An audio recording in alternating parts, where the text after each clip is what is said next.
This story featuring Aladdin, a boy who asks a giant where he comes from. Despite his doubts, the giant tells him that he cannot answer anything related to his origin. However, due to his insistence, he promises to fulfill any wish he asks for. Limitless wealth, unimaginable power, or even immortality will be his if he desires.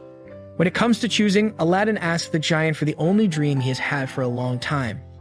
Now we focus on a young man named Ali Baba, who works tirelessly to fulfill his dream of conquering the labyrinth of mysterious structures that appeared several years ago, and in which resides great power along with countless riches that are bestowed upon the person who conquers it. Following his daily routine, Ali Baba carries out his work without much difficulty, but a small exception arises that gets him into several problems. At night he tries to rest, but he encounters Aladdin again.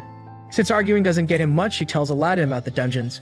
The next morning, Aladdin asks for the location of this place, and Ali Baba points out the labyrinth located in the city that appeared 10 years ago, which is the 7th Dungeon Ammon. While they talk about the power of money, Aladdin stumbles upon Morgiana, a girl who turns out to be a slave. He quickly approaches her and breaks her chains by playing the flute hanging around his neck. However, Boodle, who is Ali Baba's boss, arrives seconds later and hits the girl several times. Because of this, Aladdin asks him to stop, and when he is about to be attacked by the man's bodyguard, he plays the flute and it appears in the arms of a being that instantly takes care of the group. When the arms look at Morgiana, they turn red and hide back into the flute because the giant captain, whose name is Hugo, is embarrassed to speak to women. The city guards appear due to the commotion and each one runs away from the scene on their own. After hiding, Ali Baba asks Aladdin about the flute, and he tells him that Hugo, his dear friend, resides in the object, who is also called a genie by everyone. Ali Baba gets excited upon hearing this, and meanwhile Jamal, the chief of the city, discusses the matter with Boodle. At night, Aladdin tells Ali Baba about his journey and mentions that he made a promise with Hugo to find the metallic vessel of the genie and find another genie like him. Later, Boodle meets with them, asking Ali to pay his debt or work for him. And the next day, they leave in a carriage to deliver a shipment of wine from the neighboring city, along with a group of slaves who will be used to work in the mines. Halfway through the journey, a giant monster emerges from the earth drawn by the scent of the cargo, causing a slave girl to fall from the carriage alongside Morgiana, who reaches out her arm to try to save her. In a moment of distress, Aladdin decides to act on his own to rescue her, with the help of Hugo. He uses his magical turban to transport all the wine cargo into the creature's interior. Jamal observes the area from afar and then asks Aladdin for the same wish he asked Hugo for, which is to become friends. Aladdin and Ali Baba venture into the dungeon. After narrowly escaping drowning and being burned, our brave protagonists encounter an army of alien ants.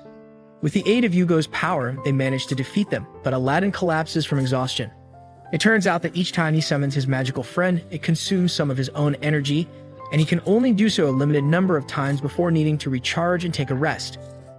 Ali Baba tends to him while he's unconscious, and at that moment they are surprised by Morgiana, the magenta-haired slave from the previous episode, who has entered the dungeon with her master, Sharif Jamil, and another slave named Goltaz in search of Aladdin, who Sharif refers to as the Magi.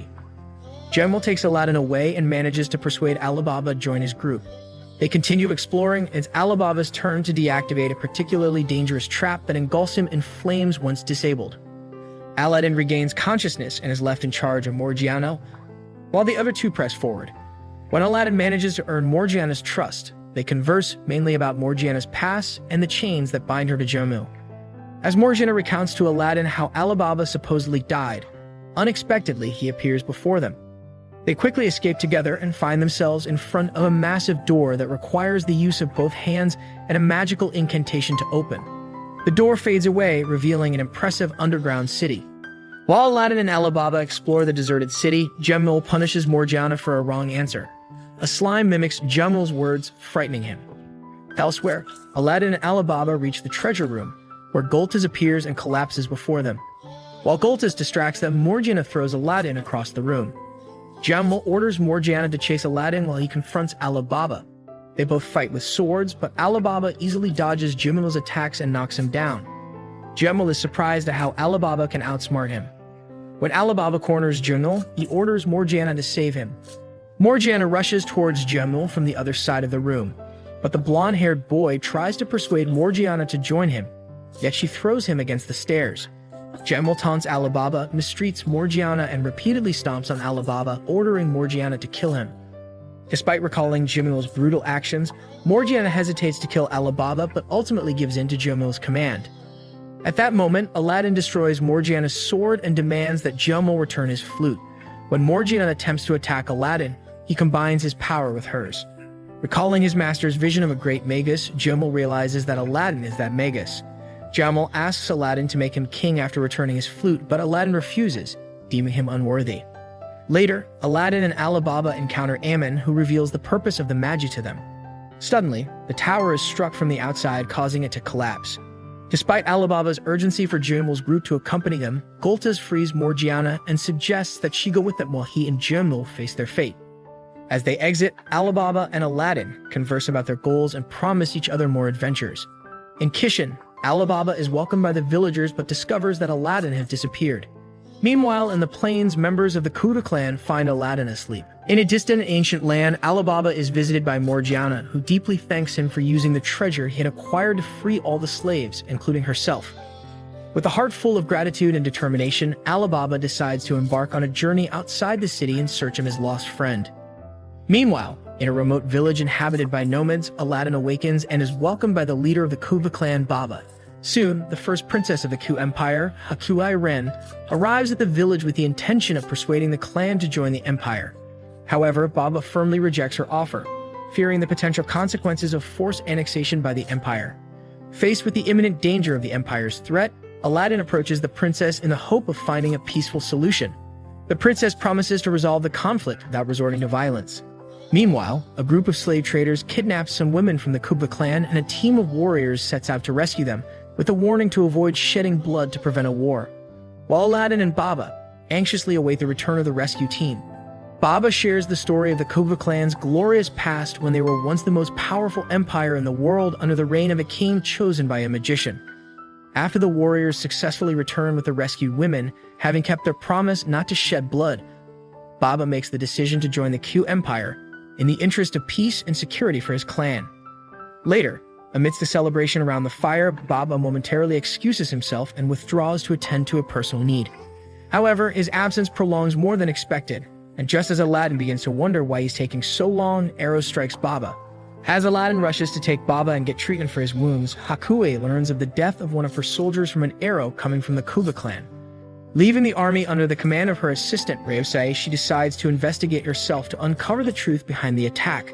However, while she is absent, one of the soldiers of the Q Empire reveals that the Kuba clan did not kill any of their men, but it was a tactic to provoke war. Ryosei confirms this Machiavellian plan and prepares the troops for the conflict. Hakui confronts the clan, but her attempt at peace is thwarted when she gets injured by refusing to defend herself. Baba, whom Aladdin brings there at her request, reaffirms his decision to join the Q Empire as a protectorate and allows the princess to return. However, following Baba's death due to his wounds, his spirit manifests before Aladdin, revealing his true identity as a magician.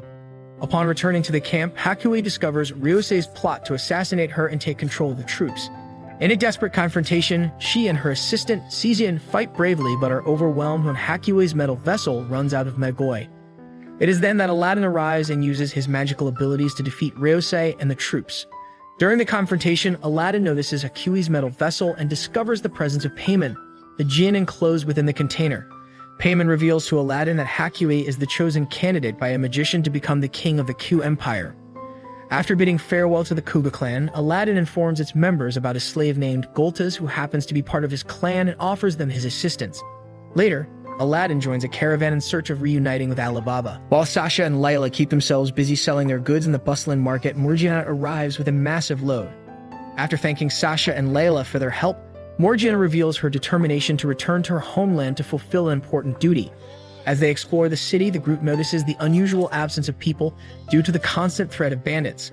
Layla encounters a slave trader named Fatima, while Morgiana watches helplessly as a group of slaves remains under her control. During the night, Morgiana wakes up disturbed by a nightmare in which she is haunted by memories of her past with Jumio. Layla tries to comfort her and offers medication, sharing with her how Sasha and a mysterious child helped her through tough times. The following day, Morgiana is informed that the caravan must divert onto an alternative route due to the ongoing presence of bandits. In the bandits' hideout, Morgiana bravely confronts them, impressing Fatima with her skill and agility. However, she falls into a trap when a crow sent by Fatima poisons her, leaving her defenseless. In another nightmare, Morgiana encounters a young girl named Nadja and promises to protect her. Back in the city, Layla notices Morgiana's absence and joins a group to search for her. Meanwhile, in the bandit's cell, Morgiana witnesses Fatima's cruelty towards Naja. Inspired by the comforting voice of Goltas in her mind, Morgiana frees the slaves and defeats the bandits, rescuing Naja and reuniting her with her parents. Aladdin reveals that the bandits attack the caravan and the group heads towards the bandits' hideout to put an end to the threat.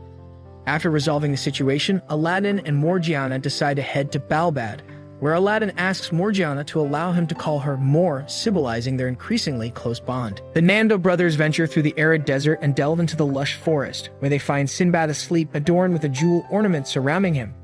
Shortly after, Morgiana and Aladdin arrive in the forest. Morgiana expresses her gratitude towards Aladdin and announces her decision to return to her homeland. However, their encounter is interrupted by Sinbad, who wakes up naked and greets them kindly. Gathering around a campfire, Sinbad listens fascinated to Aladdin's adventures and shares his own ambitions. When Morgiana detects the scent of the sea, they all run towards a hill from where they behold the majestic kingdom of Balbad. Sinbad kindly offers to take them on a tour of the city while providing information about trade, the royal family, and economic inequality. As a gesture of gratitude, he provides them with accommodation. However, when the guards attempt to detain Sinbad, Jafar intervenes, reminding him of his duty as the king of Sindria. In the privacy of his room, Sinbad laments being stripped of his attire and equipment, which irritates Jafar, who reminds him of his responsibilities as a monarch.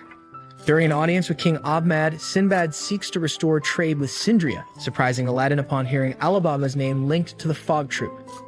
Sinbad decides to address the issue personally and later invites Morgiana and Aladdin to lunch, introducing them to his generals.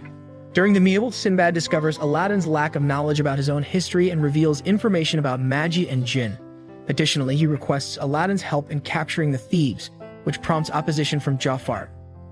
Despite Morgiana's doubts concerned about the morality of capturing popular thieves, she agrees to help due to her concern for the impact on trade. In a risky operation, Morgiana and Aladdin confront a red mist that induces hallucinations. Though Jafar manages to capture the thieves, the situation becomes complicated when a black mist affects Jafar and Morgiana is caught by Qasim. In a surprising twist, Aladdin summons Hugo and comes face to face with Alibaba, leaving him stunned by his unexpected appearance. Aladdin fixes his gaze on Alibaba, who asks him to imprison Hugo despite Jafar's objections. Reluctantly, Aladdin complies, reminding Alibaba of his promise to explore the world together. Alibaba, visibly affected, apologizes for not keeping that promise, leaving Aladdin speechless. When the Balbad military police arrive, Alibaba, consumed by anger, summons the flames of Ammon in a burst of fury. The next day, Sinbad talks with Jafar about Alibaba, while in the bandits' hideout, Qasim welcomes the Nando brothers. Alibaba introduces the brothers as benevolent thieves fighting for the underprivileged. Later, he confronts Qasim about including thugs in their group, expressing his disagreement with their methods. In a private conversation with Morgiana, Alibaba is kidnapped by her, taking him on a journey across the rooftops.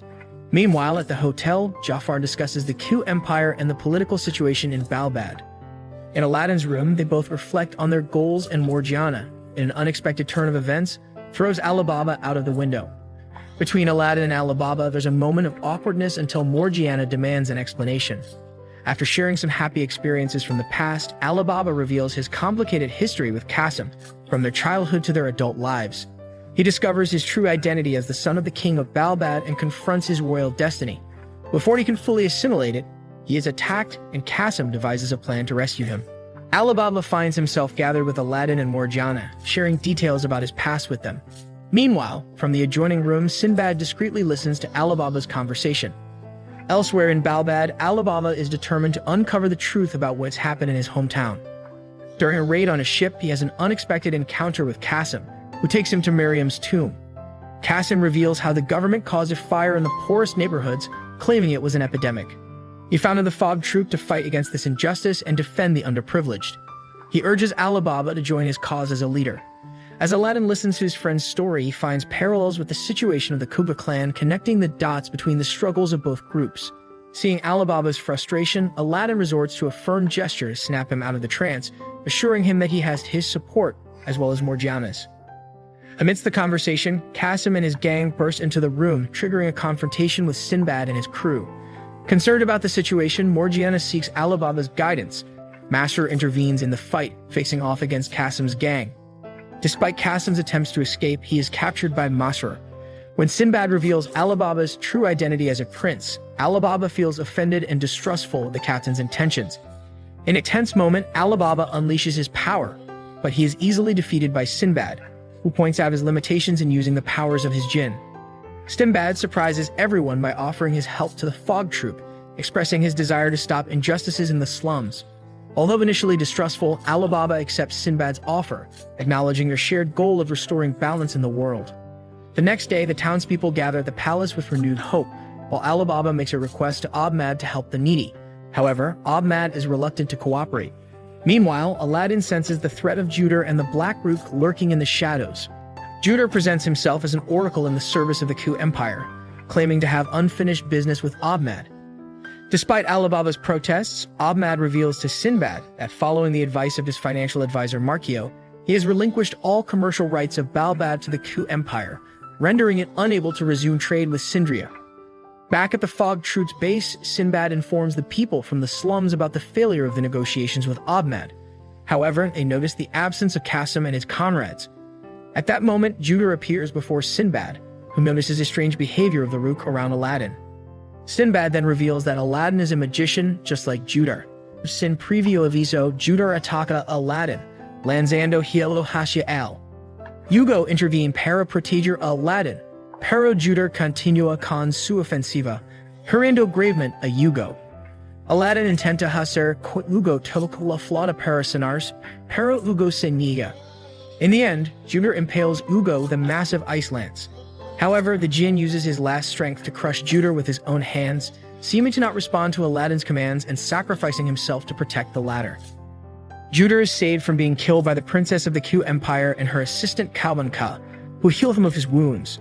Hugo attempts to attack them, but the princess, with the help of her jinn Vinia, manages to defeat him. Aladdin, furious about the situation, confronts the princess, who orders her servants to attack everyone. However, Sinbad intervenes and persuades the princess to retreat. While attending to the wounded from the battle, Alibaba and Morgiana come across an exhausted Aladdin, who has nearly depleted all his Magoi in an attempt to revive Hugo and is in critical condition. Feeling powerless for not being able to help and with Qasim still missing, Alibaba receives a visit from his other brother, the Vizier Sabmad. Sinbad reveals that it was Sabmad who was leaking information about the army to the Fog Troop, explaining that he did so to protect Alibaba, who was considered the only one capable of stopping Ahmad. He further reveals that Ahmad, after incurring a massive debt with the Ku Empire, intends to pay it off by selling the people of Balbad as slaves. Upon hearing this, Morgiana urges Alibaba to oppose his brother and the injustices he is committing. Before returning to the palace, Sabmad warns Alibaba that in 5 days Ahmad will marry one of the princesses of the Ku Empire, and at that event he will announce his decision to turn the people of Balbad into slaves. Later, while Aladdin still shows no signs of waking up, Sinbad informs Alibaba that to stop Ahmad's plans and prevent the Ku Empire from taking over the country, he must assume the throne of Balbad. As Alibaba ponders over this idea while wandering the streets, Qasim, who is among the remnants of the Fog Troop, approaches him. He reveals to Alibaba that he already knows about Ahmad's slavery plan and, with the help of the arms dealer who provides him with his magical tools, intends to start a rebellion in 2 days.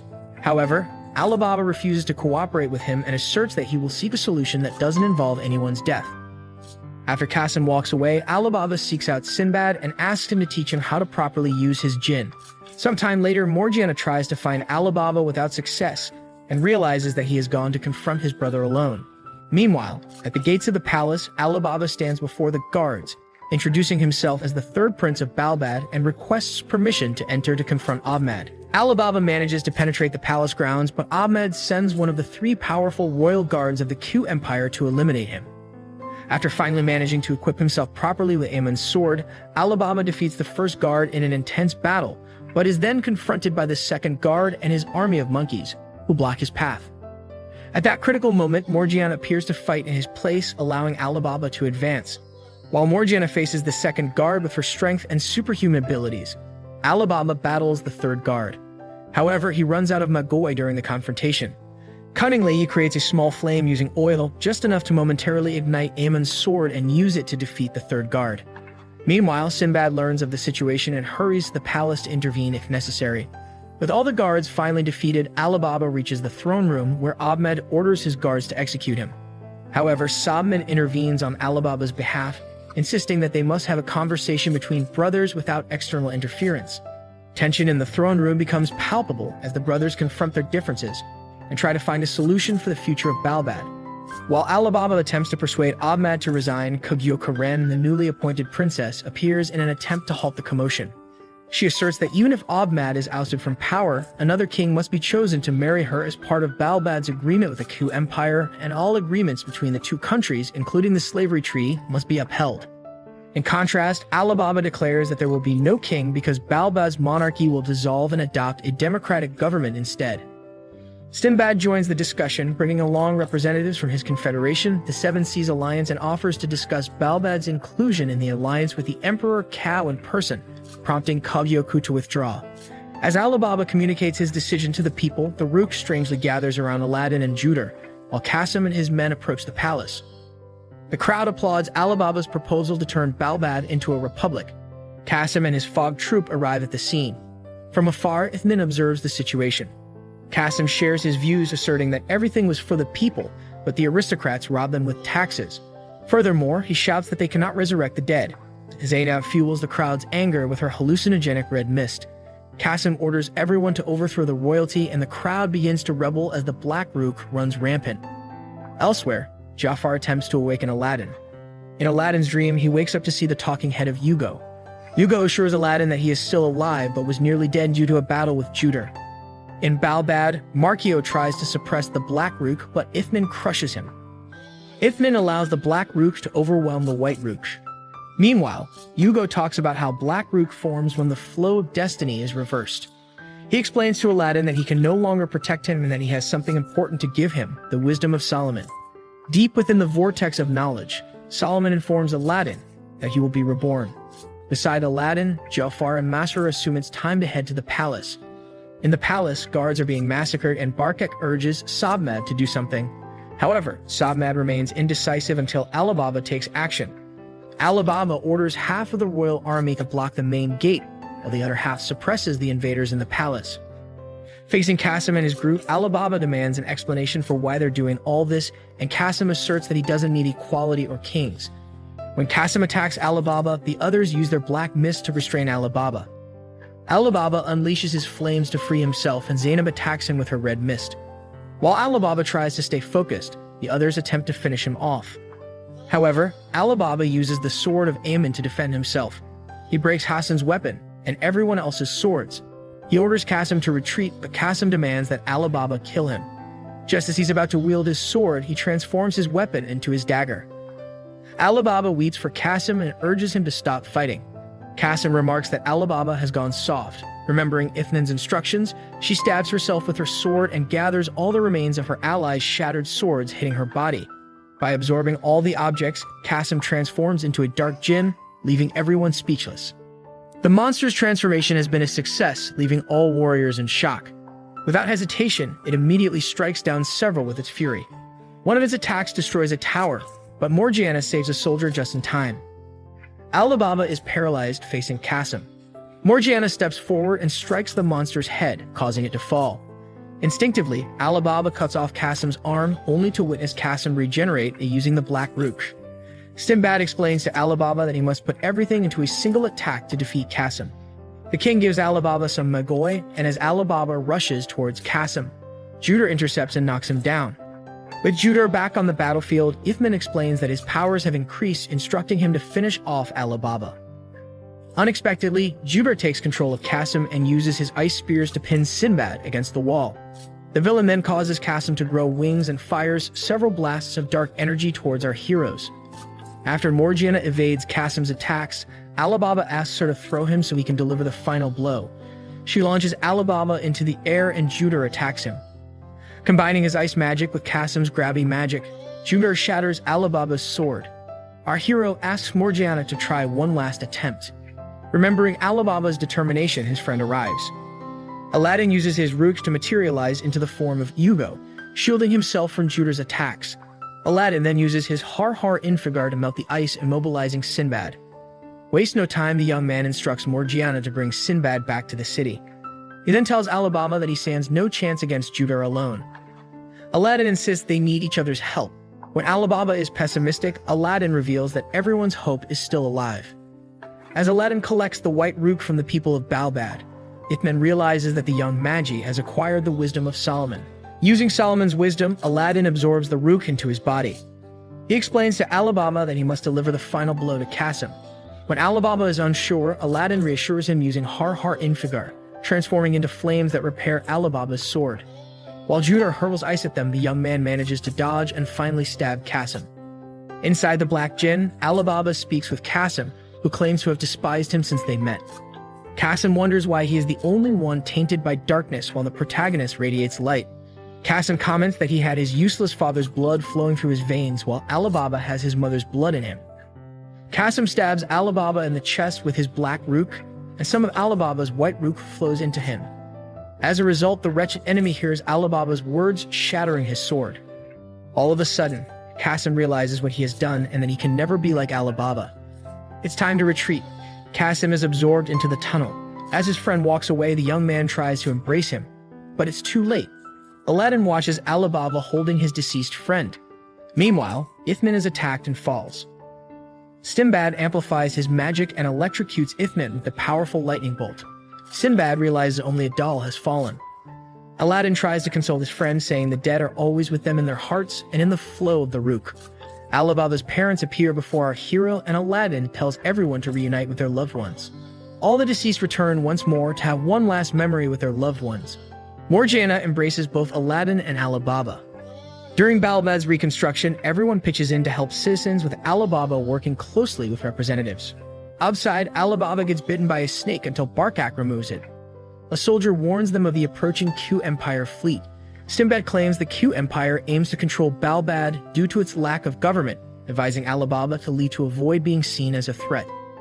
Alibaba refuses, so Sinbad knocks him out. Days later, Alibaba wakes in the cabin and sees a nearby island.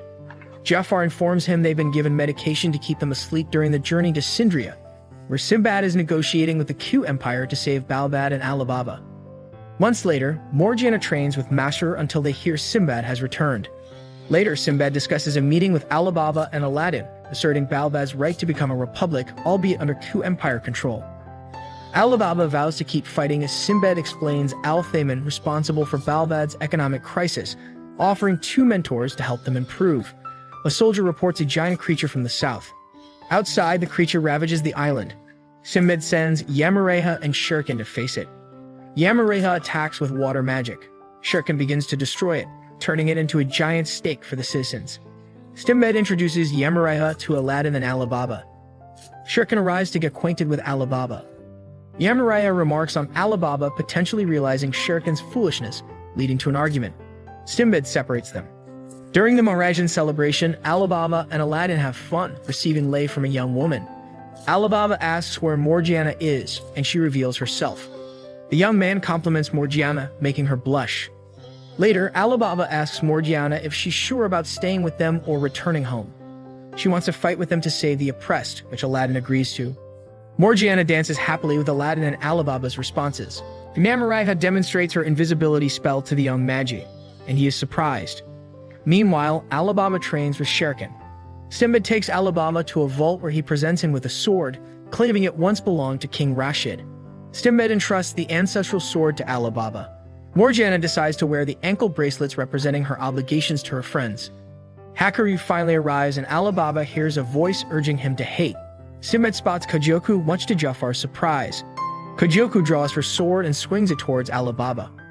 She challenges Sinbad to a duel because she felt aggrieved by the king. Jafar demands Sinbad to explain, whilst Kajoku starts to shed tears.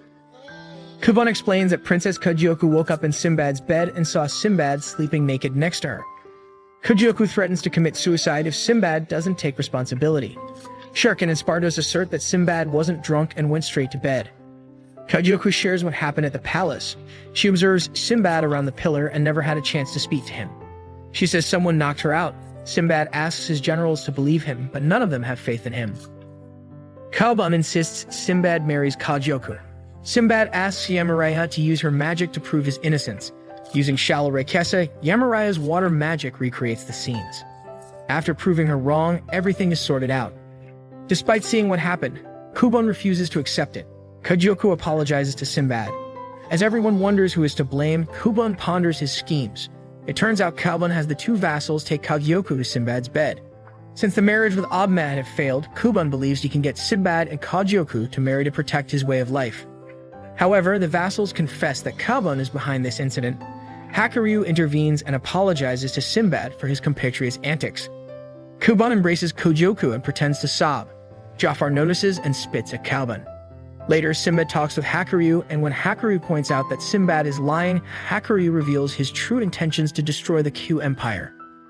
Ren accompanies Sinbad, who plans to invade the Q Empire, but suggests Ren familiarize himself with the place and its people first. Ren, impatient, disagrees. Sinbad then introduces him to Alibaba Saluja. In the lively city, two magicians engage in intense training, exchanging impressive spells.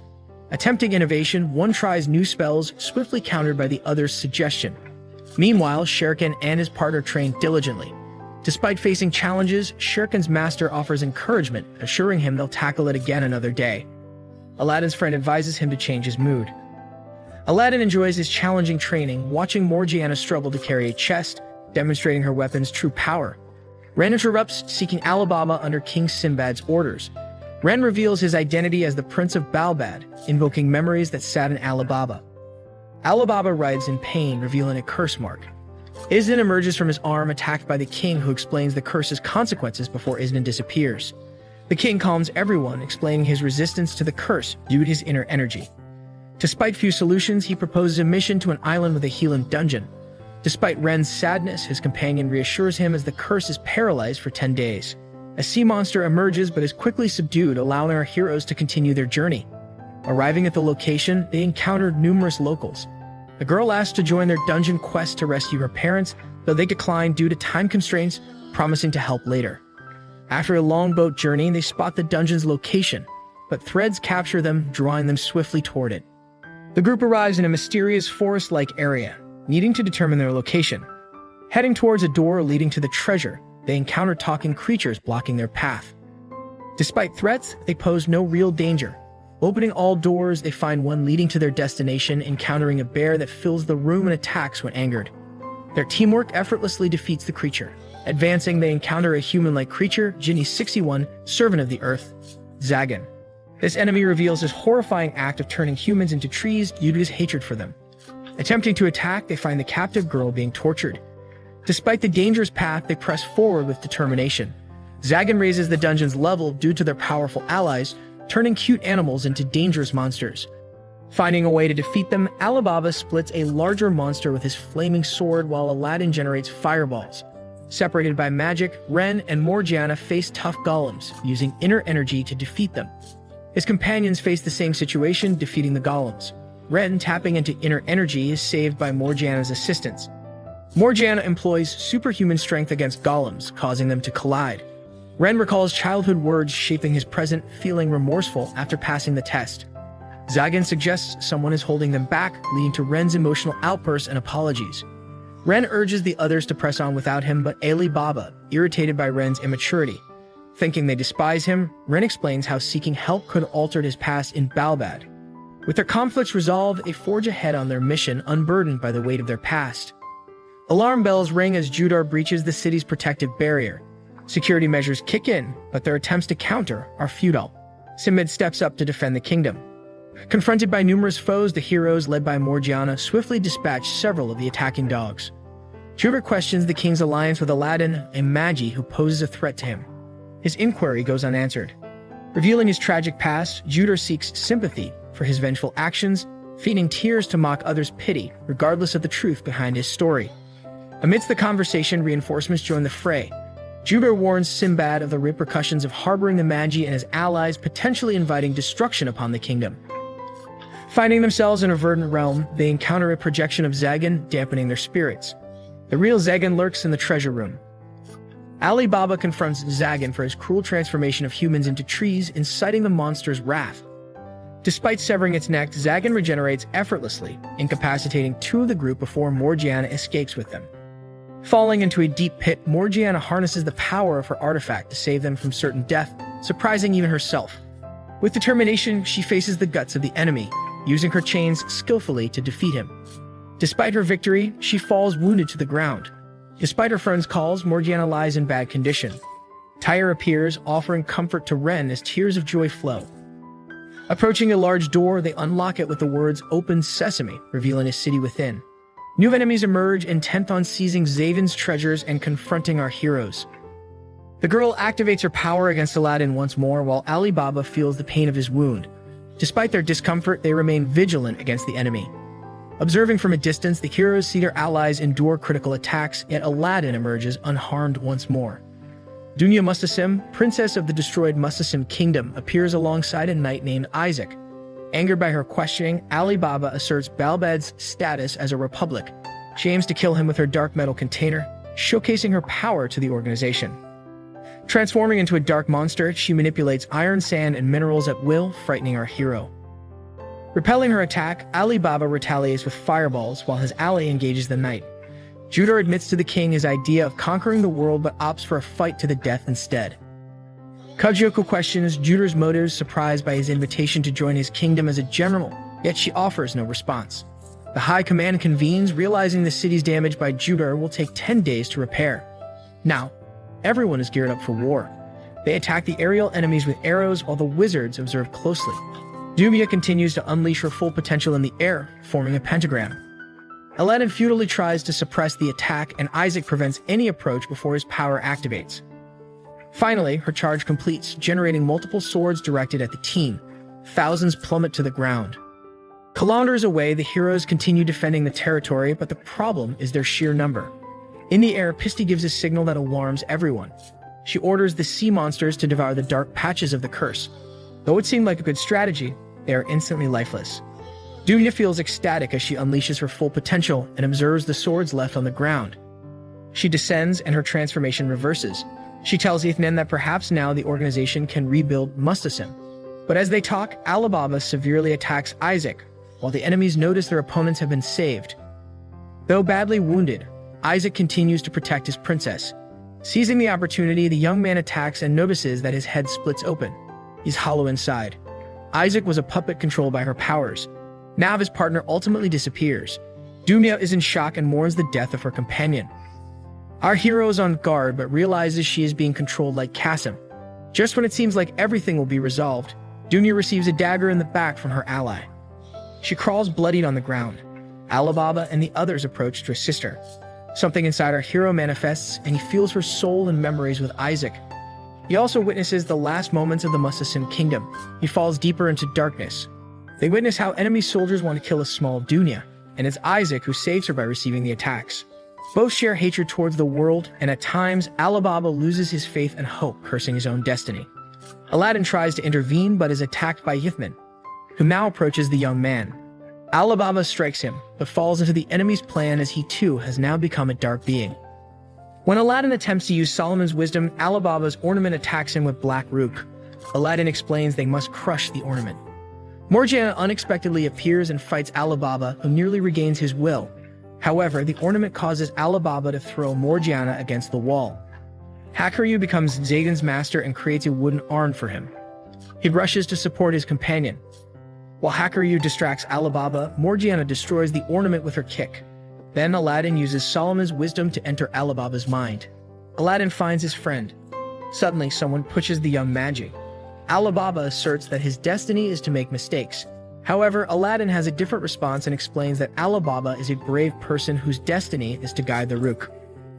Near the shores of Sindria, Sinbad finds Ithman using teleportation magic.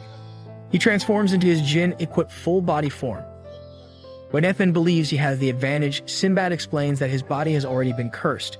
Sinbad explodes and reduces Ithman to dust. Inside Ali Baba's mind, Aladdin finds Ithman, who wants them to end him. He asks Ithman why he and his organization are doing this. Ithman explains they are freeing everyone from fate. When Aladdin mentions Torin, Ithman gives them an idea of the world that has fallen into darkness. Ithman tries to provoke Ali Baba into attacking him. However, Ali Baba knocks down Ithman's weapon.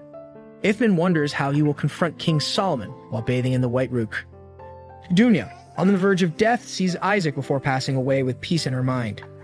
When Morgiana realizes Ali Baba is okay, she collapses into Ali Baba's arms after being exhausted. Later, everyone exits the dungeon of Zagat. Aladdin comments that he will act as Alibaba's guide and help him become a great leader. Alibaba takes his friend's hand, and they both look at each other with pride and determination. During the war, Aladdin unleashes his magical power and summons 3 impressive Yugos. His magic becomes evident even from a distance. Sinbad introduces the conquerors of Dungeon Zagan. To celebrate their victory and anticipate the next adventures, the citizens of Sindria immerse themselves in festivities. Aladdin and his friends witness a theatrical representation based on their exploits. Alibaba apologizes for all the concerns he has caused them. Meanwhile, Cowan informs Hakuryu about the orders received from the Q Empire, commanding them to return home. Despite being drunk, Kagyoku refuses. Later, Sinbad talks to Aladdin about 3 other Magi by his side and asks him to go to Riem as a Magi of Sindria, but Aladdin declares that he is not yet the Magi of Sindria. While Aladdin visits Dunya, Sinbad takes Kagyoku for a walk, expressing his wish for her happiness to be eternal, to which she agrees. Jafar observes them and criticizes Sinbad for manipulating Kagyoku, but Sinbad responds that she is valuable, just like Alibaba and his friends. Jafar regrets becoming someone he didn't want to be but acknowledges that it's the path he has chosen. Elsewhere, Alibaba encounters Aladdin, and upon learning that his friend went to see Dunya, confesses that it is painful for him as it reminds him of Qasim. He asserts that he cannot forgive Al-Thimin. Aladdin expresses his appreciation for this world and his determination not to let it disappear. However, he questions what his next step will be. Later, Yamraya gives Aladdin the fixed turban and provides more information about the problematic relationship between the magicians and the jinn, as well as their homeland, Magnostat. In the courtyard, Kagyoku plays alone with flowers until Alibaba accidentally steps on them. As an apology, he gives her a flower crown. Morgiana watches them while training until she hears a noise coming from Hakuryu, who confesses to her that he will soon depart from Sindria.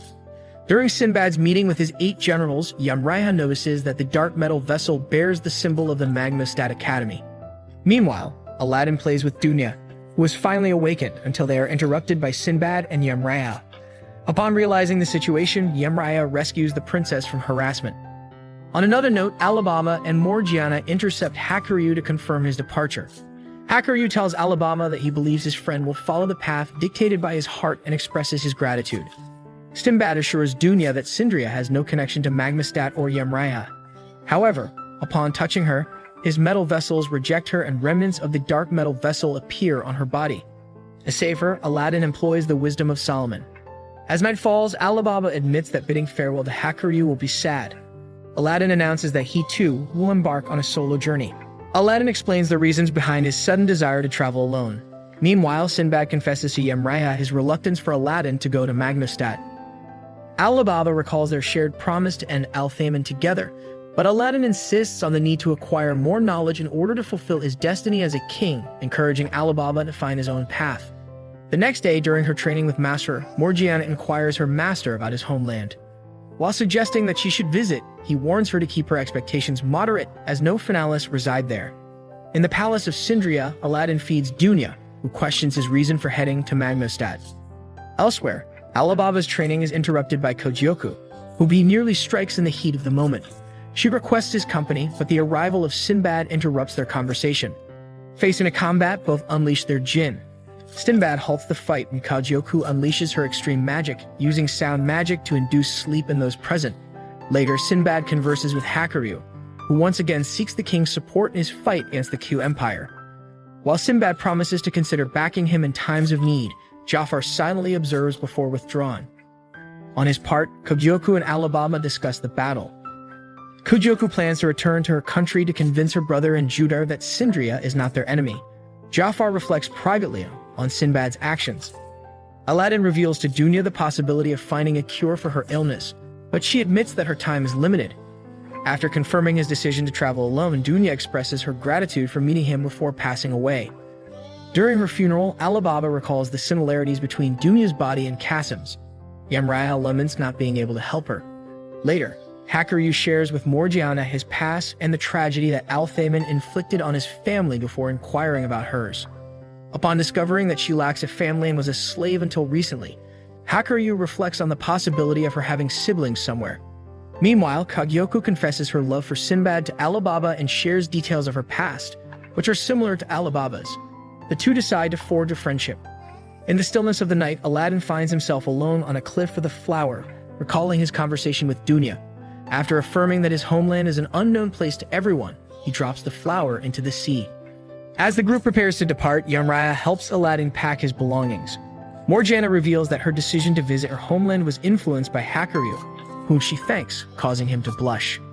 Then, Yamraya hands Aladdin the Eye of the Rook, while Master warns Morgiana about the presence of slave traffickers. The 8 generals bid farewell, although Aladdin struggles to remember Sparta's name.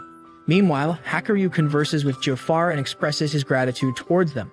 Aladdin and Morgiana feel saddened by Alibaba's absence to bid them farewell. After one last conversation with Sinbad, the group sets off. However, Alibaba secretly boards the ship with his friends but keeps himself hidden. He plans to surprise them, but his attempts fail when he confuses the rooms. He had hoped to be missed quickly, but he discovers he's mistaken. Aladdin and company share their true feelings about Alibaba, only to be surprised as they speak ill of him, mentioning his lack of popularity and an embarrassing incident involving Morgiana. Soon, Alibaba realizes that the group knew all along that he was among them. After clearing up the misunderstanding, Alibaba attempts to explain why he joined them, but Hakuryu interrupts his words by mentioning the Shambhala gladiators. Meanwhile, in Sindria, Sherkan, Yamraya, Master, and Sinbad celebrate with a party, discussing who holds the best records. Sherkan recalls accompanying Alibaba for a drink, but the latter only complained about Aladdin's coldness. Alibaba and the group continue their peaceful journey. They are attacked by the southern creature, whom Alibaba quickly defeats to prove his worth. The next day, Morgiana notices a fire at the port of the kingdom of Aksha, being praised for her keen sight by Olba. Soon, they encounter pirates attempting to steal their ship. Before continuing their journey, our heroes are attacked by a group of pirates. They employ magical tools to fight them off. Despite being a large number, they are easily defeated by Alibaba and the others. Olba, who is the leader of the gang, manages through a power to throw our heroes into the sea. Quickly, one of their allies manages to save them all, but the pirates succeed in kidnapping Aladdin, letting the gang escape with the ship's supplies. Later, they arrive at the port of an empire that was also attacked by the pirates some time ago. The navy appears at the scene, and one of the knights mentions that their defenses have been weakened by sending several reinforcements to the empire of Magmestad, which is attempting to expand into other kingdoms. During the conversation, several people ask the allies for help in rescuing their children, who are now in the hands of the pirates. Then, Aladdin wakes up on the pirate's ship. While inspecting the vessel, he notices the emblem of Magmestad on a magical tool that absorbs the Magi of children to travel through water. When the soldiers mention these magical tools, Hakuryu causes a small seed he had previously left in one of the shipments to grow, which will serve as a guide to find the pirates' hideout. Aladdin arrives at the band's hideout, and during the night, he meets their leader. She is called Medora, and she is the mother of the poor children. The next day, Alibaba communicates with Sinbad to explain the situation. Shortly after, they can reach the pirates' hideout by following the ship's route. With Morgiana's help, they can pass through the walls of the hideout, and now they are face to face with the enemy. Aladdin's mates burst into the pirate stronghold, defeating all resistance while Aladdin is caught. Those who arrive at the scene are surprised to discover that all their opponents are children, even the youngest, who threaten to turn our adventurers into Medora's offspring, followed by an attack without further words. Meanwhile, Medora approaches our adventurer with a smile on her face, while the rest of the group fights with all their might against these enemies. Medora uses her magical tool, the Holy Mother Halofan, to manipulate Aladdin's feelings, awakening his memories of his long-lost mother. She does the same with Alibaba and the others when they arrive to rescue him. Later, it is revealed that Medora's crew's unwavering loyalty to her is due to the effect of the fan, and she plans to use it on future leaders of the world's nations while they are still children to control their nations. However, Aladdin manages to break free from Medora's spell and helps Alibaba and Morgiana regain their sanity as well. Unfortunately, Hakuryu falls under her influence and turns against his friends to protect Medora. Hakuryu, with his mind manipulated, confronts his own friends until Alibaba manages to destroy his metal vessel, leaving him exhausted and collapsed. Meanwhile, Medora attempts to escape but is captured by the Action Army along with the rest of the pirates. Back at the port, the locals stir up a commotion and attack Medora while she is imprisoned, but Hakuryu intervenes not to protect her, but to execute her in front of the pirates who swear revenge against him. When Alibaba interrogates him about his actions, Hakuryu reveals his true objective: to seek revenge against his own mother. She allied herself with Althaymin and conspired with his uncle to usurp the throne of the Q Empire, causing the death of his father and older brothers. Realizing that the children under Medora's spell are on the brink of depravity, Aladdin seeks a way to help them. but is Alibaba who takes on the responsibility for the pirates, inspiring them to move forward together even after Medora's death. As their friends watch the children depart for Syndria, Hakuryu decides to leave without saying goodbye to them. When Morgiana seeks him out, he declares his feelings for her and proposes marriage, but she rejects the proposal. Faced with Hakuryu's sudden departure, Alibaba tries to reason with him, fearing that he may end up suffering as Kasim did when he killed his own father. However, Aladdin decides to confront Hakuryu alone. After a proper farewell, Aladdin returns to his friends as they prepare to continue on their separate paths. Aladdin, Alibaba, and Morgiana celebrate one last party together before embarking on separate paths, promising to reunite again as soon as possible. As Alibaba and Morgiana continue their journey by sea, each with a different destination, Aladdin ventures towards Magnostat on his magic turban until he decides to rest and boards a passing carriage, with the instruction not to disturb the other passenger accompanying him. When the convoy is attacked by bandits, it is revealed that the other traveler is Prince Kuva Ren of the Ku Empire, who defends the group by eliminating the attackers with his metal vessel, thus forming a friendship with Aladdin. Aladdin keeps him company for the rest of the journey to Magnostat. Upon reaching their destination, Kuva and Aladdin bid each other temporary farewell. To gain entry into the country, the young magician must demonstrate his magical abilities by passing a test with the help of a special gem given to him by Yamraiha. This gem allows him to conceal his true nature and avoid manifesting the Rook around him. Forced to channel his magic solely through his own magic, Aladdin is placed in the lowest ranked class of the Magnostat Academy, known as the Sixth Coder. Under the guidance of his teacher Myers, he immerses himself in a rigorous routine of physical training alongside his classmates. Myers reveals that in 2 months they will have another test, and those who do not pass it will be expelled from the academy. Among his peers, Aladdin meets Sphintus, his roommate, who initially looks down on him for being assigned to a lower-ranked class, but eventually becomes his friend as he observes his dedication and effort. Myers' intensive training continues for a month, and many students leave the academy due to the difficulties. However, Aladdin and 4 other students persist. Myers then reveals that the purpose of the training was to strengthen their bodies so they could harness more Magoi in their magic. The results of their hard work become evident when they discover that their magical power has increased considerably. After a month of intensive magic classes, the time for Aladdin's exam arrives, which he passes with great success. As a result, he is promoted directly from the 6th to the 1st Coder, the highest-ranked class in the academy. Meanwhile, Alibaba finally arrives at his destination, the Reem Empire.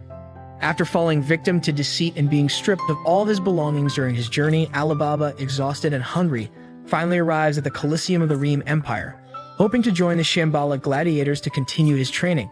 However, having misplaced his letter of recommendation from Sinbad Toto, one of the gladiators refuses to allow him an audience with the leader after easily defeating him in combat. It is then that Alibaba finds protection in the Nando brothers, former members of the Fog Troop who have amassed wealth thanks to a casino they established in Reem. After fully recovering, Alibaba confronts the leader of the gladiators, Shamble Ramo, requesting a rematch with Toto. With cunning, he manages to defeat him by stripping him of his armor without causing harm. Later, during their encounter, Shamble discovers that Alibaba's body harbors 2 distinct types of Magoi, which poses a conflict that not only hinders his mastery of Jinn Equip, but also could endanger his life if he doesn't learn to control it. Impressed by his potential, Shamble accepts Alibaba as his disciple, but imposes the condition of paying for his teaching. To do so, he organizes a battle in the Colosseum against a fierce beast, and among the spectators is Scheherazade, the High Priestess of Reem. Alibaba finds himself faced with a serious challenge as he debuts in the Colosseum, where he is forbidden from using his metal container. Against Garda, an imposing monstrous ape, he is at a disadvantage. Despite his injuries, he tries to surrender, but his pleas fall on deaf ears as the crowd craves a fight to the death.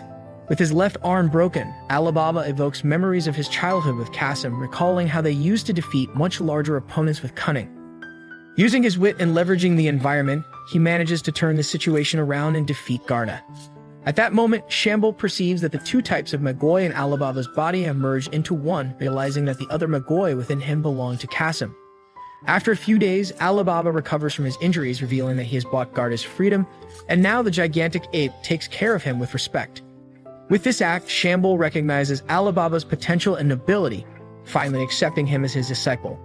Meanwhile, Morgiana finally reaches her destination in the Dark Continent, marking the beginning of new adventures and challenges for her. Disappointed to learn that the Qatar region where she was born is no longer inhabited by the Fanalis, Morgiana is about to be attacked by slave traders when Alibaba's brothers, Abmad and Sabmad, seem to intervene.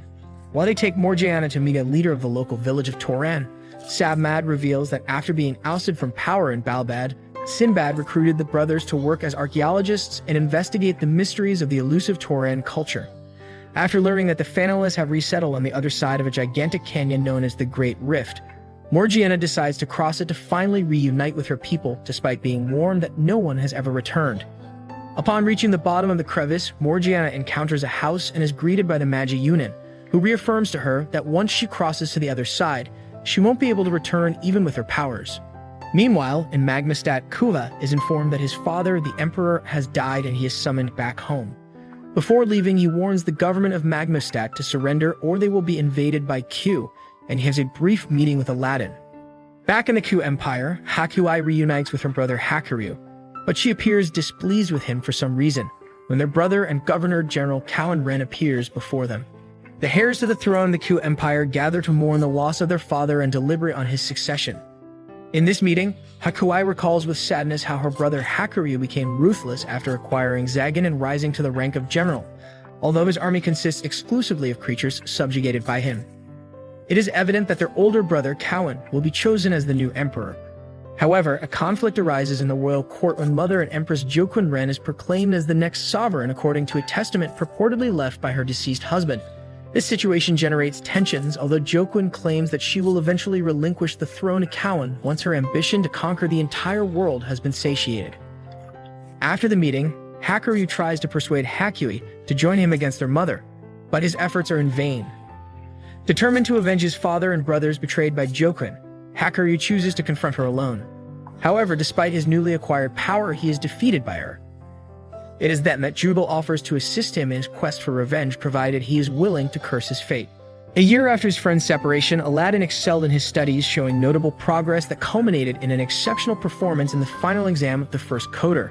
With his magical abilities, he created a monumental mirage that impressed everyone at the academy.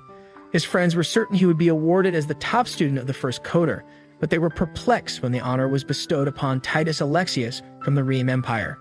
As Aladdin settled into his new room, Titus approached with the intention of striking up a friendship, acknowledging Aladdin's talent as a brilliant student. However, the friendly gesture faded when, in a moment of mistrust, Aladdin touched Titus thinking he was a girl. Titus' angry reaction was quelled by the intervention of Madal Mogamet, the Chancellor of the Academy, who witnessed the scene. Mogamet announced that Aladdin and Titus would undergo a skills test through a confrontation to determine their suitability for advanced classes. The battle was intense, with both young men demonstrating exceptional mastery of their respective magical powers. However, the duel reached a critical point when the jewels embedded in both students' arms were accidentally exposed. Recognizing the rarity of these gems, Mogamet decided to personally recommend both students for advanced classes. However, the peace was short-lived. When Aladdin sought to discuss the significance of the jewels with Titus, the latter suddenly attacked him, leaving him unconscious despite Mogamet's intervention, who ordered Titus to be placed in isolation. As Aladdin struggled to recover, Titus contacted Scheherazade, who entrusted him to continue with his mission, arguing that it was the fundamental reason for his existence. Titus surprises Aladdin in the middle of the night, revealing his identity as Scheherazade's wizard and confessing his secret mission. At the same time, he displays a ruby crystal on his forearm which allows him to communicate telepathically with his Magi, but he discovers that Aladdin's crystal serves a different function. Despite the initial disappointment, Aladdin seeks Titus's friendship, who eventually agrees to accompany them to the Magic City. The Magic City dazzles the three visitors with its splendor and magic. Sphintus is amazed to see how magical tools have replaced the need for slaves compared to his homeland. Sphintus is treated with reverence due to his status as a wizard, while Aladdin, although also a wizard, is viewed with less prestige. However, Titus finds joy in life's simple pleasures, such as taking care of a kitten, despite objections from his creators. The class system in the Magic City divides citizens into 5 categories, ranging from professors and students to common citizens and the most disadvantaged. Aladdin discovers that the 5th district is restricted, and the following night, Titus seeks his help to infiltrate the professor's library and uncover more about this district. With the help of Aladdin and Sphintus's magic, they manage to enter the library and find a secret passage leading to the underground part of the city, where the 5th-class citizens reside. The bleak underworld of the 5th district is described as a place without hope, where the Magoi of its inhabitants is constantly drained to fuel the luxurious comforts of the surface. Desperation is palpable as Aladdin and his friends witness the agony of a girl named Marta, whose life fades due to the loss of her Magoi. Titus, moved by her situation, creates a barrier to stop the draining process and offers assistance, even if it means sacrificing part of his own life force. The group discovers that the 5th district is actually a Magi production factory, where inhabitants are treated as tools to maintain the well-being of higher-class citizens. Despite the social differences, Aladdin, Titus, and their friends decide to help Marga, who dreams of escaping her bleak existence and becoming a scholar or a healer. Aladdin's kind gesture of transforming the sand into a representation of the city and playing with Marga shows a glimmer of hope amidst the darkness. However, the harsh reality of Marga's situation becomes evident when she reveals that her heart condition condemns her to an early death despite efforts to save her. The constant presence of a squad of magicians patrolling the district and eliminating the dying underscores the cruelty and indifference of the authorities towards the 5th-class inhabitants. Despite warnings of deadly consequences, Titus and Aladdin decide to intervene to save Marga from her inevitable fate, risking their own lives in the process. Doron throws the girl into the well while Aladdin and Titus, without hesitation, plunge into the dark abyss in a desperate attempt to rescue Marga and defy the cruel system that condemns her. Titus manages to save a girl from the void. The others, appearing as enemies, question who they are, and they respond by destroying the site. Their opponent suddenly unsheathes a dangerous plant as his weapon. The plant gravely injured our hero. He dies, but is assisted by Sherkin, who revives him. When all seems lost, a lightning bolt strikes the monster, which is executed by Myers. She rebukes those present. Aladdin is later judged for breaking the law by infiltrating the district, but luckily he is pardoned. Mogamit then requests to have a conversation. In the discussion, he asked about Yamaraiha, mentioning the bond they shared for several years. After confirming that the headmaster is a good person, Aladdin wonders about the motive that led Mogamit to destroy the Mustang Empire. And to resolve everything at once, he summons the students and begins by stating that the Rooch is the energy that moves the world. However, they have never shaped the course of history. Other empires were the ones that shaped the world's trajectory, mainly governed by Goys. He then uses clairvoyance magic and shows the students memories from the past events that occurred in the Mustang Empire, and basically, the mages who served the royalty were discriminated against, treated as less than human, and forced to work to the point where several died, as happened to his wife. Despite the injustices, Mogamit fervently believed that mages were born with a specific purpose, which was to help people. So far so good, but later on the mages were involved in a war in which all died, leaving only Mogamit alive. When he sees how the Goys live, caring for nothing, he realizes the grave mistake he made. That is why he founded a country exclusively inhabited by mages, to guide them to a better world. Mogamit picks up the story, commenting that they temporarily form an alliance with the Goys, which ends up sparking a conflict involving innocents. Aladdin takes a few seconds to think, then reproaches Mogamit for the people of the 5th level and the poor state in which they live. However, the old man speaks of them as if they are inferior, and also mentions that they live with basic needs without the necessity of working. Mogamit tells his students that mages must control the Goys in order to progress, as they are born to guide the world along the right path. Days later, while Aladdin is walking with the others, he is shocked by the old man's attitudes as a Goy approaches Mogamit to ask for something, and he cruelly attacks him. He sees humans as mere insects. Shortly after, Marga receives magical treatment to extend her life. The next day, they have a class discussing the Black Rook, with which one can create an artificial life form through a novel alchemy process, this being the ultimate spell. Titus bids farewell to Scheherazade, who tells him not to become attached to people as he has little time left. Our hero turns to the headmaster, expressing concern and explaining that he does not want to die as he plans to spend more time with Marga. The boy explains to the director that he is not a human as he was actually created through Scheherazade's magic. Titus loses control after cursing his cruel fate. For a moment, Scheherazade becomes conscious in her body and tells Mogamit to surrender to her powerful empire. The wizard does not hesitate and cuts off his communication with the queen. Later, Mogamit tells Aladdin that he once bestowed his magic upon Ifmin, but realized it was a mistake as it ended up in the hands of the Goys. The youth mentions the tools provided to the pirates, and the director mentions that to build the kingdom they needed to raise funds. The next day, the director announces that they will wage war against the Reem Empire, and Titus laments as this empire has 3 dungeon conquerors, which could make it impossible to win the war. Nevertheless, the director persists with his idea. What happens days later is that news of the war spreads rapidly throughout the kingdom. The wizards are ready to appear in battle, and Titus, although worried, prepares anyway to face the enemy. He feels pain as he recalls some memories. He encounters a newly arrived Aladdin, who tells him that he too will join the battle in order to prevent a possible disaster for the fate of the other kingdoms. The next morning, they prepare for combat. Rain's army arrives at the Empire, led by Scheherazade. The troops advance but are stopped by a magical barrier that prevents them from continuing the invasion. The director explains that the kingdom has multiple layers of protection.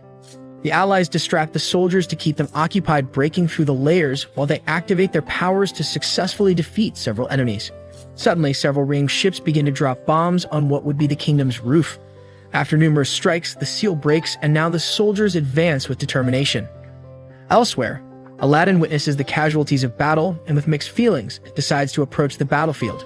Suddenly, he halts halfway as he encounters a large machine that disposes of everyone in seconds, creating a massive explosion.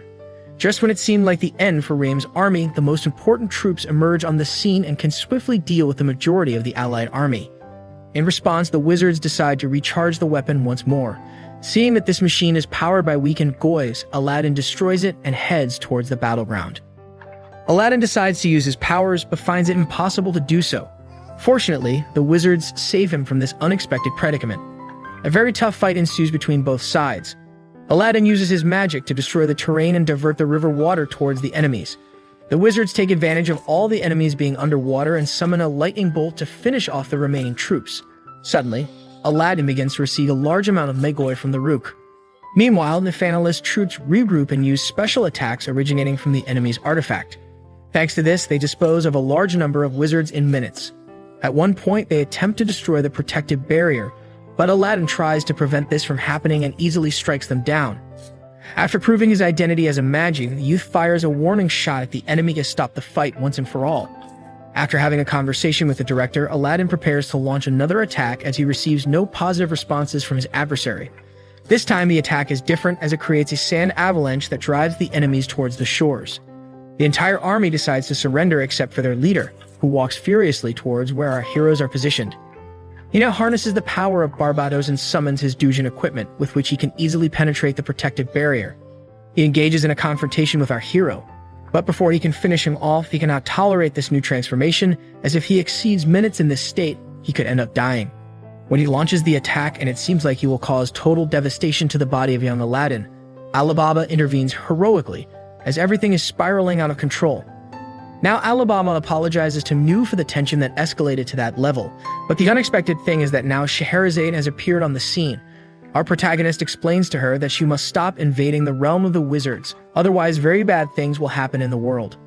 With an expressionless face, she decides to withdraw her troops. Later, both sides move away from the place to talk in private. The conversation extends until midnight. Scheherazade reveals that her true body is somewhere in her realm where she secretly rests, as she is too old to even move. Then Aladdin finishes telling a tragic story about a vision he had, leaving those present speechless. Immediately, Alibaba reprimands him and tells him that he is not alone, as he is surrounded by friends and allies. Later, Scheherazade talks to Titus and apologizes. She also tells him that Reem's troops will wait until dawn to withdraw their forces, implying that the war has come to an end. Shortly after, a soldier announces that the Ku army has set out with a large number of soldiers under their command. Mogammet withdraws from the site to prepare the attack, but a congregation of people from the 5th level begins to complain about everything that is happening. As memories of his hatred towards the Goys resurface, Mogammet explodes and begins to violently attack several of them. Clearly, everyone is surprised as they did not know the director's true thoughts towards the Goy population. Then the old man descends to the lowest part of the district with the sole idea of defending the wizards. He enters a secret room where he uses the bodies of several condemned to death to produce the Black Rook with which he can control the Dujin he created when Mogammet met Ithnan. If the war wasn't the worst, an immense amount of Black Rook emerges from the kingdom. Aladdin and Alibaba approach the site, but the Dujin quickly leave the place. We see Kuha leading the Ku army when, unexpectedly, they are attacked by multiple Dujin. One of them ends up eliminating a large part of the army.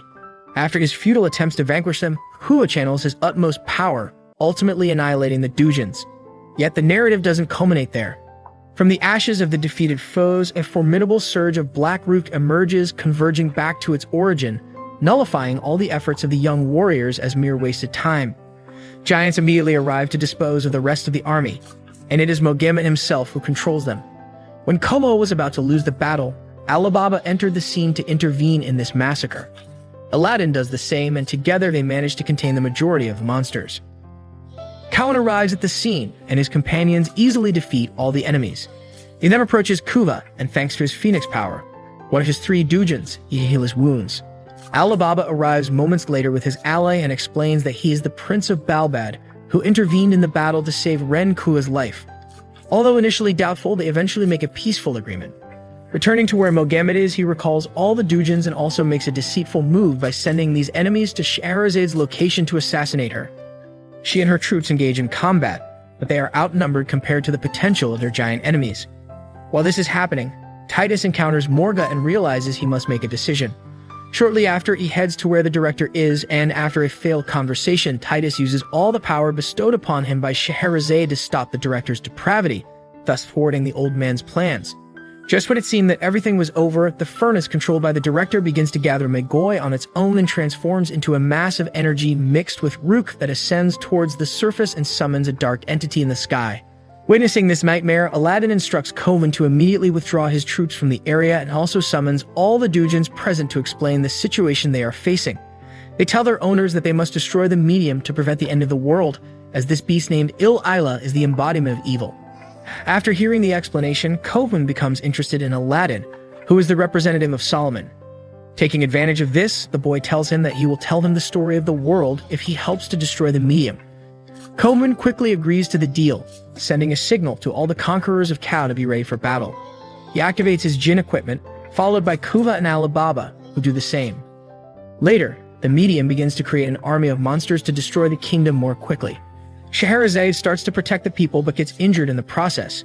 However, nothing else happens to her because Alibaba helps her in time. Kovan appears at the site accompanied by his brothers, and after meeting with them, they begin to work together, being protected by Kaume. After several failed attempts to destroy the medium, Aladdin mentions that they must defeat all the giants to weaken the medium's barrier. Getting to work, Kovan starts destroying several Dujin and instantly changes his equipment to the Agar's one. He extracts a large amount of earth until he reaches its core, generating a stream of lava that replenishes the Magoi of his first metal container. He successfully destroys whoever crosses his path once again, but due to the large number of enemies, Koman takes Alibaba to where the lava is to recharge the Magoi of his container, so they can combine their ultimate attacks, creating a powerful magic that can momentarily stop the creation of the Dujin. Although it seems that magic in its extreme state is not enough, Koman continues to add more flames to the attack launch, creating a stronger magic that severely damages the medium.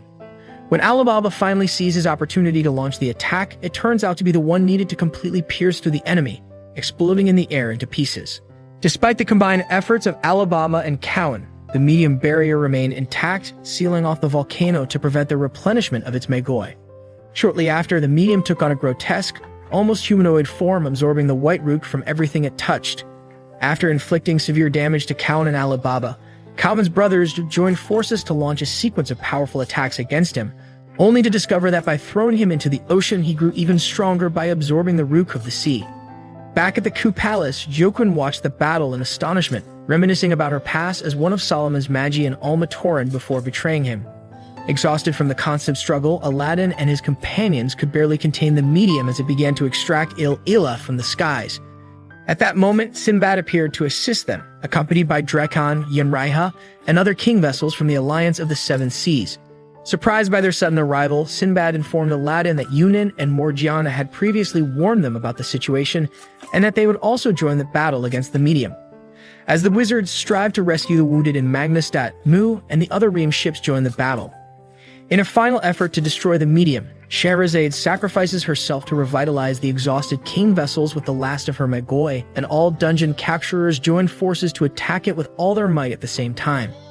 However, the medium survives the blow, but Aladdin glimpses a small light within it that makes him doubt.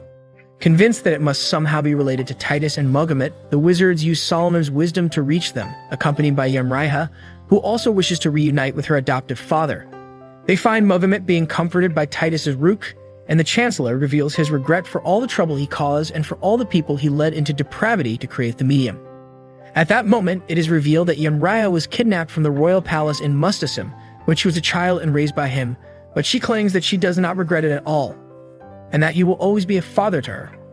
Modamet decides to depart towards the great flow of Rook after asking Aladdin to seek a way to redeem those who had fallen into depravity and return them to the White Rook as well. As the medium collapses, Joquin rejoices because, although she couldn't bring forth Il-Ira this time, the medium had weakened the boundaries between worlds, and another medium can bring its advent immediately once completed.